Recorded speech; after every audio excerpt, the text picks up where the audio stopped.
राजसूय यज्ञ करके पांडवों को बड़ा घमंड हो गया था। श्री कृष्ण ने उनका घमंड तोड़ने के लिए एक लीला रची। यज्ञ समाप्त होने पर चारों तरफ पांडवों की जय जयकार हो रही थी। तभी एक नेवला आया। उसका आधा शरीर सुनहरा था और आधा शरीर भूरा। वो यज्ञ भूमि पर इधर उधर लौटने लगा और उसने कहा, तुम लोग झूठ कहते हो कि इससे वैभवशाली यज्ञ कभी नहीं हुआ। ये यज्ञ तो कुछ भी नहीं है। अर्जुन ने कहा, क्या कहते हो? ऐसा महान यज्ञ तो आज तक संसार में हुआ ही नहीं। तब नेवला बोला, यज्ञ तो वो था जहां लौटने से मेरा आधा शरीर सुनहरा हो गया था।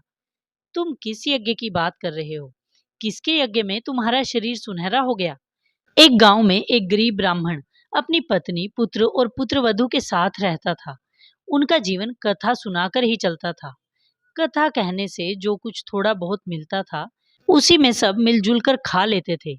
एक बार वहां अकाल पड़ गया। कई दिन तक परिवार में किसी को भी अन्न नहीं मिला। कुछ दिनों बाद उसके घर में कुछ आटा आया। ब्राह्मणी ने उसकी रोटी बनाई और खाने के लिए उसे 4 भागों में बांटा।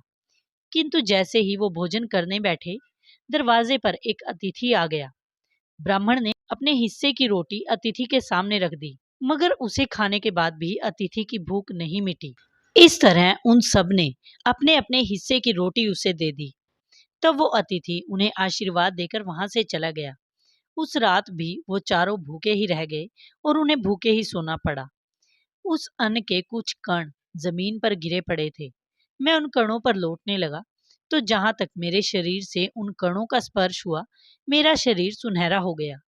इसलिए मेरा आधा शरीर भूरा ही रह गया है। नेवले के कहने का मतलब युधिष्ठिर समझ गए और सभी पांडवों ने बहुत लज्जित महसूस किया। इस तरह सभी पांडवों ने फिर कभी राजसूय यज्ञ का घमंड नहीं किया। उम्मीद करती हूँ कि वीडियो में दी गई जानकारी आपको अच्छी लगी होगी। तो प्लीज़ वीडियो को लाइक करें।